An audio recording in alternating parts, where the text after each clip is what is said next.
Hello everybody, my name is Chris and today we're going to talk about that article of Variety on the MCU. Now, let's talk about that, the downfall of the MCU. What happened? Well, I might be exaggerating just a bit.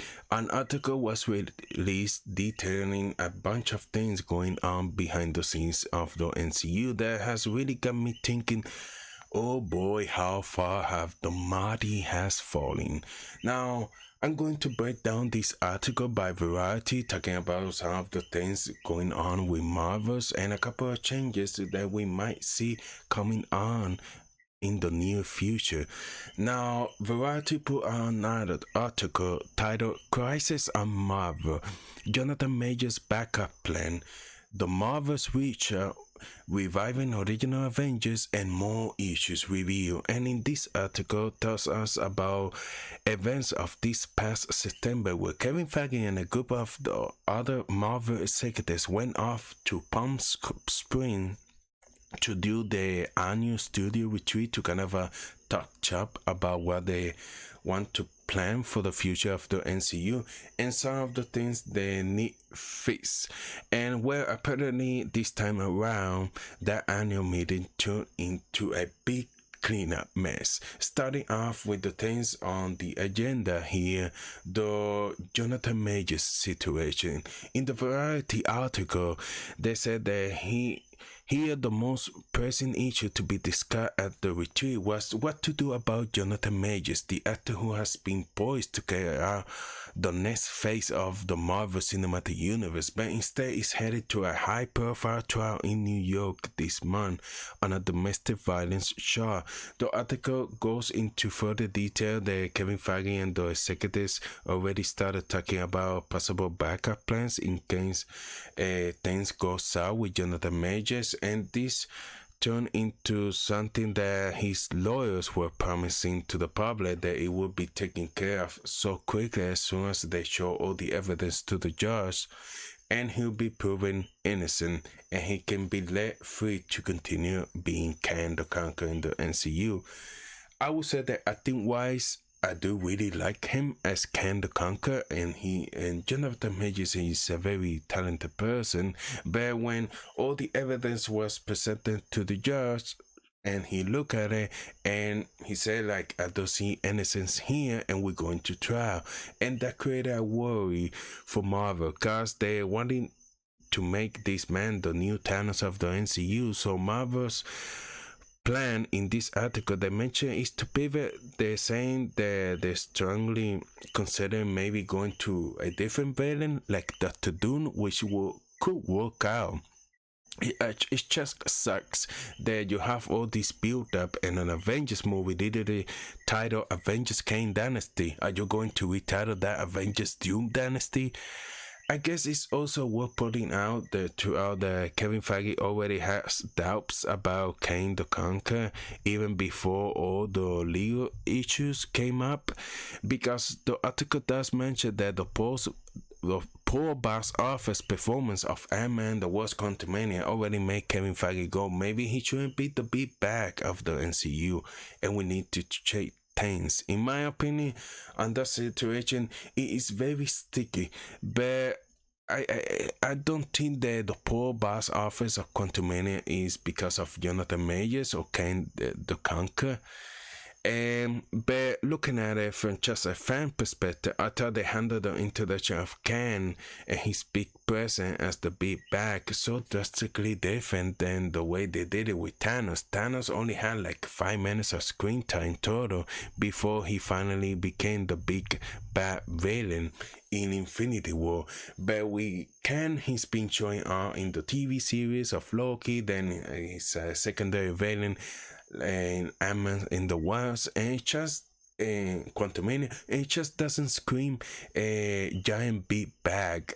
Performance was great, but I'm just like, this is just a weird way to launch him as the ultimate bad guy. So that's one thing could change in likely in the future. Kang may not longer be the big bad guy of the MCU.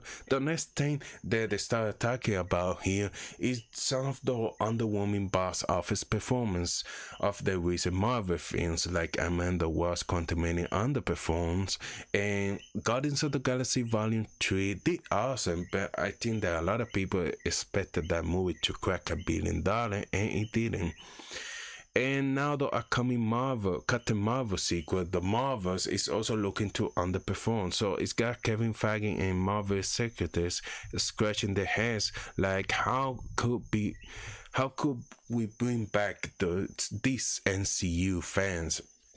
And the idea is kind of crazy. The article says here, the sources says they has been talking to bring back the original game for an Avengers movie. This will include reviving Robert Downey Jr.'s Iron Man, Scarlett Johansson's Black Widow, and a team maybe Chris Evans, Captain America. In case of the Robert Downey Jr.'s Iron Man, Scarlett Johansson's Black Widows, both of them were killed off in Avengers Endgame. This is how you know Marvel has hit a new low. Will I see this Avengers Marvel movie opening day? Yes, I'll be in line. A classic Avengers lineup with all the original superheroes that I grew up loving throughout the early phases. Yes, please, I would love that Avengers movie. But it's so crazy that they has this mindset about how they will bring back the Marvel fans when the last phase they spent just introducing 30 to 40 new heroes. And that's the biggest problem of the MCU, is that just having to tune in so much content left and right, introducing so much stuff that it just feel like homework for the fans to catch up. And also I think there's got to be like the major reason of why the Marvels isn't going to do well at the box office, not just because it's a sequel to Captain Marvel, a film that the internet has convinced everyone hates, which isn't true, but I do think that the fact that it's a sequel to a movie and 3 other shows on Disney Plus don't make it appealing for someone to catch up on all that and then see the Marvels in theaters. Another thing that has been a constant issue in the MCU that maybe not a lot of people are talking about is the upcoming Blade movie. The Blade film that was announced back like in 2018 with Mahershala Ali set to star as Blade has gone to a couple of directors, 5 different writers, and every time the movie gets delayed, the actor Mahershala Ali has to continue just sitting in his house waiting for Marvel Kevin Feige to pick up the phone. You think I'm exaggerating, but that's honestly what's happening. Since Marvel is so quick with things and to start shooting a movie left and right, so quickly, the actors have to be available in certain windows. So this time, Mahershala Ali has paused on a lot of movies and projects he could have been in, or waiting for the Blade movie to be ready. And some of the details about this Blade movie, oh, I look at it and it sounds awful. The article says here, one person familiar with the script permutations says that the story at one point morphed into a narrative led by a woman and filled with life lessons.